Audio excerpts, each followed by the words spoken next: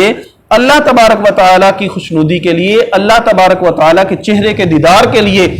مال عطا کرتا ہے، غریبوں کو مال تقسیم کرتا ہے، فَأُولَئِكَ هُمُ الْمُضْعِفُونَ، یہی وہ لوگ ہیں جن کے لیے اللہ تبارک و تعالیٰ مال کو کئی گنا بڑھاتے ہیں۔ رسول اللہ صلی اللہ علیہ وآلہ وسلم نے فرمایا، کوئی شخص پاکیزہ کمائی سے ایک کھجور کے برابر بھی صدقہ کرتا ہے نا، تو رحمان اللہ تبارک و تعالیٰ اس کو اپنے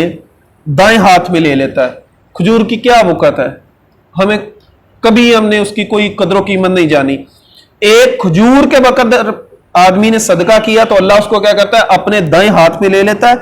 اور اس کے مالک کے لیے اس کو پالتا ہے، بڑھاتا ہے۔ کیسے؟ جس طرح تم میں سے کوئی شخص اپنے گھوڑی کے بچے کو یا اونٹنی کے بچے کو پالتے ہو، کہ اس کے اوپر محنت کرتے ہو، اس کو سداتے ہو، کوئی نیزہ بازی کے لیے تیار کرتا ہے، کوئی گھڑ سواری کے لیے تیار کرتا ہے، کوئی کس کام کے لیے تیار کرتا ہے، کوئی یعنی کہ جس کام کے لیے آپ مستقبل میں اس سے کام لینا چاہتے ہیں، اس کام کے لیے اس کو بچپن سے سدانا شروع کر دیتے ہیں۔ تو جیسے تم اپنے گھوڑی کے بچے کو یا اونٹنی کے بچے کو پالتے ہو، بالکل اللہ تبارک و تعالیٰ ایسے ہی اس ایک کھجور کو لے کے اللہ اپنے ہاتھ کے اندر لے کے اس کو بڑھاتے ہیں، حتیٰ کہ وہ کھجور پہاڑ کے برابر ہو جاتی ہے یا اس سے بھی بڑی۔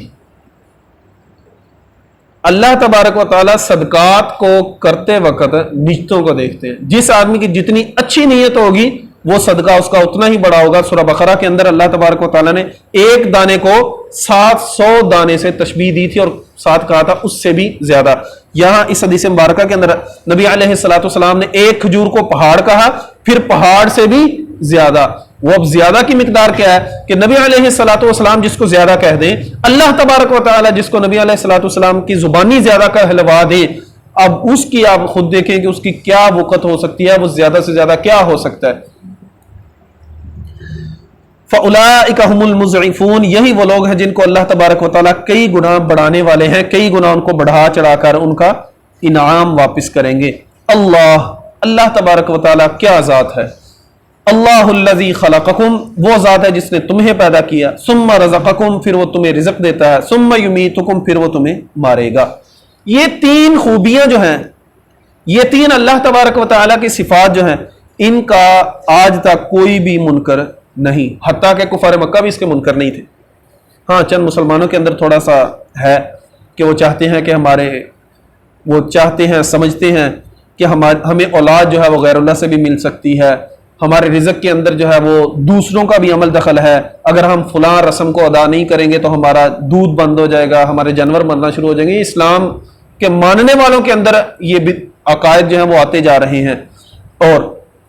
کفار مکہ کے اندر یہ نہیں تھے۔ وہ کیا کہتے تھے؟ اللہ الذی خلقکم، اللہ وہی ذات ہے جس نے پیدا کیا تمہیں، ثم رزقکم، پھر اس نے تمہیں رزق دیا، ثم یمیتکم، پھر وہ تمہیں مارے گا۔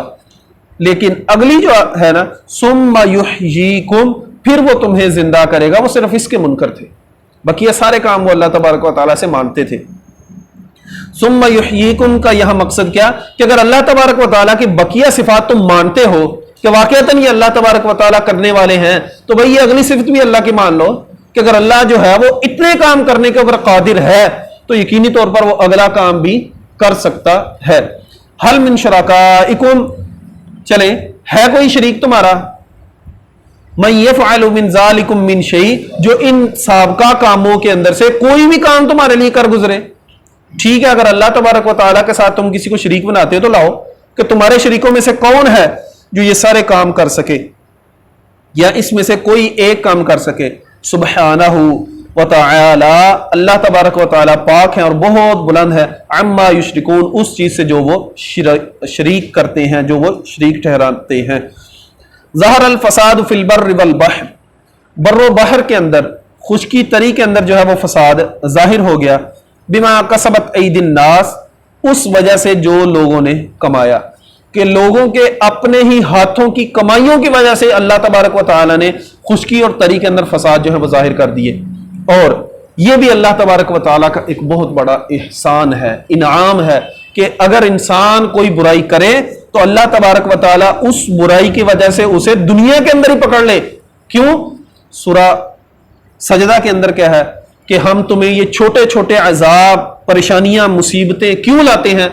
تاکہ تم وہ بڑے عذاب سے بچ جاؤ۔ اگر اللہ چھوٹا عذاب نہ دے، ہمیں دنیا کے اندر ہمیں نہ پکڑے، تو ہم توبہ نہ کریں،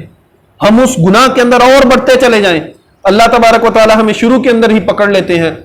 مصیبت کے اندر مبتلا کر دیتے ہیں، پریشانی کے اندر، بیماری کے اندر، تاکہ انسان جو ہے وہ اس برائی سے بچ جائے، اللہ کی طرف رجوع کر لے، توبہ کر لے، اور وہ بڑے عذاب سے بچ جائے۔ یہاں بھی اللہ نے وہی ذکر کیا کہ زمین کے اندر، بحر و بر کے اندر یہ جو فساد برپا ہوا ہے نا، کس وجہ سے ہے؟ عید الناس، لوگوں کے ہاتھوں کی کمائیوں کی وجہ سے ہے۔ لیذیقہم بعض الذی عملوا، تاکہ ہم انہیں ان کے گناہوں کا، ان کے فساد کا مزہ چکھائیں، لعلہم یرجعون، شاید کہ وہ اللہ تبارک و تعالیٰ کی طرف رجوع کر لیں۔ اب یہ دیکھیں اللہ تبارک و تعالیٰ کا اس سے بڑا احسان ہے کوئی انسان کے لیے؟ کہ جیسے ہی انسان اللہ کے راستے سے روح گردانی کی کوشش کرتا ہے، انسان کو اللہ فوراً سے اس کو کھینچ کے اپنی طرف لاتے ہیں۔ اب اگر کوئی پھر بھی اللہ کی طرف رجوع نہ کرنا چاہے، اور پھر وہ یہ کہے کہ اللہ تبارک و تعالیٰ نے مجھے گمراہ کر دیا، یا اللہ تبارک و تعالیٰ خود لوگوں کو گمراہ کرنے والے ہیں، تو اس سے بڑا جاہل کوئی نہیں ہے۔ اور یہ یا تو خون ریزی جو ہے، چونکہ سورہ مکی ہے، اس وقت آپ دیکھیں مکہ معظمہ کے اندر صرف حرم کی حدود تھی، وہاں یہ قتل و غارت وغیرہ نہیں تھی۔ اس کے علاوہ پورے خطے کے اندر، بلکہ پوری دنیا کے اندر قتل و غارت کا بازار گرم رہتا تھا۔ یا تو یہ وہ تھا، یا اس کے علاوہ جتنے بھی جنگ و جدال، عرب جو آپس میں بھی لڑتے تھے، قریش بھی آپس میں لڑتے تھے، یا وہ جنگ و جدال ہے، دونوں بھی ہو سکتے ہیں۔ قل کہہ دیجئے سیرو فی الارض، سیر کرو زمین کے اندر، چلو پھرو، چکر لگاؤ۔ فانظروا کیف کان عاقبۃ الذین من قبل، ذرا غور کرو ان لوگوں کا انجام جو تم سے پہلے تھے۔ کان اکثرہم مشرکین، ان میں سے اکثر جو تھے وہ مشرک تھے، اکثر لوگ مشرک تھے، جس وجہ سے اللہ تبارک و تعالی نے ان کے اوپر جو ہے وہ عذاب نازل کیے۔ شرک سب سے پہلی ان کی برائی تھی، کیونکہ پہلی جو بڑی برائی ہوتی ہے اس کو پہلے ذکر کیا جاتا ہے۔ تو نبی علیہ الصلوۃ والسلام کے اوپر اللہ نے قرآن نازل کیا۔ اس کے اندر سابقہ اقوام کے جب واقعات ذکر ہوتے ہیں تو سب سے پہلے ہر نبی اپنی قوم کو کیا کہتا ہے؟ یا قوم اعبدوا اللہ ما لکم من الہ غیرہ، کہ سب سے پہلی برائی ان کی شرک تھا، کہ اس شرک کے بعد جو ہے وہ اگلی برائیاں کرتے تھے۔ یہاں بھی اللہ نے وہی کہا، کان اکثرہم مشرکین، ان میں سے اکثر جو تھے وہ مشرک ہی تھے۔ فاقم وجہک للدین القیم، پس آپ اپنا چہرہ جو ہے وہ دین قیم کی طرف رکھیں، بالکل سیدھے دین کی طرف رکھیں۔ من قبلی، اس سے پہلے، ان یأتی یوم، کہ ایسا دن آ جائے، لا مرد لہ من اللہ، اس دن ٹلنا نہیں ہے، کہ ایسا دن نہ ہو کہ جس دن نہ کوئی ہٹایا جانا ہو، نہ پھیرا جانا ہو، کہ اللہ تبارک و تعالیٰ کی طرف رخ جو ہے وہ آپ سیدھا کر لیں۔ یہ کیسے ہے کہ توبہ کا دروازہ کب تلک کھلا ہے؟ جب تلک جان جو ہے وہ جسم کے اندر ہے۔ جب جان نکلنا شروع ہوئی تو اس وقت واپسی جو ہے وہ نہیں ہے۔ اگر واپسی کی صورت ہوتی تو 11ویں سپارے کے اندر ہم پڑھ رہے ہیں کہ جب فرعون بھی غرق ہونے لگا تھا تو اس نے بھی کیا کہا تھا؟ آمنت بہ بنو اسرائیل وانا من المسلمین۔ اس سے بڑی کوئی دلیل نہیں ہے کہ فرعون نے بھی جو کہی تھی بات اللہ نے قرآن مجید کے اندر ذکر کر دی، کہ اس نے کیا کہا؟ آمنت بہ بنو اسرائیل وانا من المسلمین، کہ میں بھی اس چیز کے اوپر ایمان لے آیا جس کے اوپر بنی اسرائیل ایمان لایا اور میں مسلمانوں میں سے ہوں۔ لیکن اللہ نے اس وقت اس کا ایمان قبول نہیں کیا۔ یہ سارے سابقہ واقعات یہ ہمیں سمجھانے کے لیے کہ ابھی ہم جیتے جاگتے ہیں، چلتے پھرتے ہیں، بالکل ہوش و حواس کے اندر ہیں، تو اب ہمیں موقع ہے ہم توبہ کریں۔ اگر ابھی ہم توبہ نہیں کرتے، من قبل ان یأتی یوم، اس دن سے پہلے، لا مرد لہ، نہیں ہے اس طرف لوٹنا، من اللہ، اللہ کی طرف، کہ اس وقت اللہ کی طرف لوٹنا نہیں ہوگا، اس وقت توبہ نہیں ہوگی۔ یومئذ یصدعون، اس دن مؤمن اور کافر وہ علیحدہ علیحدہ ہو جائیں گے۔ وہ پیچھے ہم حدیث مبارکہ کئی دفعہ پڑھ رہے ہیں کہ جیسے ہی آدمی کی روح کو قبض کرنے کے لیے فرشتے آتے ہیں تو وہ روح قبض کرنے سے پہلے کیا کرتے ہیں؟ مبشرہ، اس کو خوشخبریاں سناتے ہیں۔ اگر تو وہ فرشتے آ گئے ہیں، آدمی نیک ہے، تو اس کو مبشرم برضوان اللہ، اس کو اللہ تبارک و تعالیٰ کی خوشنودی کی خوشخبری انہوں نے سنا دی ہے۔ آدمی زندہ ہے، خوشخبری سنی ہے، پھر وہ مرے گا۔ خوشخبری سننے کے بعد اس نے مرنا ہے۔ اور ایسے ہی اگر آدمی برا ہے تو اس کو اللہ کے عذاب کی بشارت دے دی جاتی ہے کہ جس کے لیے تم کام کرتے رہے تم اپنے انجام کو پہنچ چکو گے۔ یہ ہے یومئذ یصطدعون، اس دن دونوں علیحدہ علیحدہ ہو جائیں گے، پھر یا تو ان کی روحیں علیین میں جائیں گی یا سجین میں جائیں گی۔ من کفر فعلیہ کفرہ، جس کسی نے بھی کفر کیا فعلیہ کفرہ، اس کے کفر کا وبال اسی کے اوپر ہوگا، اس کے وبال کا اٹھانے والا کوئی اور نہیں ہوگا۔ اللہ تزر وازرۃ وزر اخری، کوئی آدمی دوسرے کا بوجھ نہیں اٹھائے گا کہ میں آپ کا بوجھ اٹھا لیتا ہوں آپ جو ہے اس بوجھ سے بری ہو جاؤ، نہیں، ہر آدمی اپنے گناہوں کا ذمہ دار خود ہی ہوگا۔ ومن عمل صالحا، اور جو کوئی نیک اعمال کرے فلانفسہم یمہدون، تو اس کی مثال ایسے ہی ہے جیسے وہ اپنے لیے جنت کا راستہ ہموار کر رہا ہے، کہ جیسے جیسے وہ نیک اعمال کر رہا ہے تو وہ جنت کے قریب ہوتا جا رہا ہے، جیسے حدیث مبارکہ کے اندر موجود ہے۔ نبی علیہ الصلوۃ والسلام نے فرمایا کہ آدمی سچ بولتا رہتا ہے، اور وہ سچ بولنے کی وجہ سے اللہ تبارک و تعالیٰ کے ہاں وہ صدیق لکھ دیا جاتا ہے، اور وہ صدیق جو ہے وہ ایسا ایسا جنت کے راستے کے اوپر چل جاتا ہے۔ اور ایسے یہ دوسری حدیث مبارکہ کے اندر ہے کہ نبی علیہ الصلوۃ والسلام نے فرمایا کہ آدمی جو ہے وہ جنتی اعمال کرتا رہتا ہے اور جنت کے وہ قریب ہوتا چلا جاتا ہے، کہ جس طرف وہ آدمی اعمال کرتا ہے جیسے جیسے اس کے اعمال اللہ کے ہاں پیش ہوتے ہیں ویسے ویسے اس کے جنت کے اندر، جیسے وہ آپ دیکھیں کہ روزانہ کی بنیاد کے اوپر وہ جو 10 یا 12 رکعات ہیں دن کے اندر پڑھی جاتی، وہ جو آدمی پڑھتا ہے تو اس کے لیے کیا ہوتا ہے، جنت کے اندر ایک گھر بنتا ہے۔ تو وہ اپنے لیے راستہ ہموار کر رہا ہے کہ جیسے جس جگہ آپ نے مثلا یہاں سے کسی نے فیصل آباد شفٹ ہونا ہے، لاہور جانا ہے، تو وہ کیا کرتا ہے، پہلے وہاں ایریا دیکھ کے آتا ہے کہ میں نے کہاں رہنا ہے، پھر وہاں جا کر زمین کی قیمت معلوم کرتا ہے، وہاں کسی مکان کو دیکھتا ہے خریدنے کے لیے یا اس کو کرائے پہ لینے کے لیے۔ بالکل یہی مثال ہے کہ جو آدمی جنت میں جانے کا ارادہ کرتا ہے تو وہ کیا کرتا ہے، جنت میں اپنے لیے جہاں وہاں مکانات بنواتا ہے اور جنت میں اپنے لیے ذخیرے کرواتا ہے، اور جو آدمی یہ کام نہیں کرتا تو یقینی طور پر پھر وہ دوزخ کی طرف اپنی جو ہے وہ توجہ رکھتا ہے اور دوزخ کے اندر اپنا مقام بنواتا ہے۔ اقول قولی ھذا واستغفر اللہ لی ولکم ولسائر المسلمین، سبحانک اللہم وبحمدک اشہد ان لا الہ الا انت استغفرک واتوب الیک۔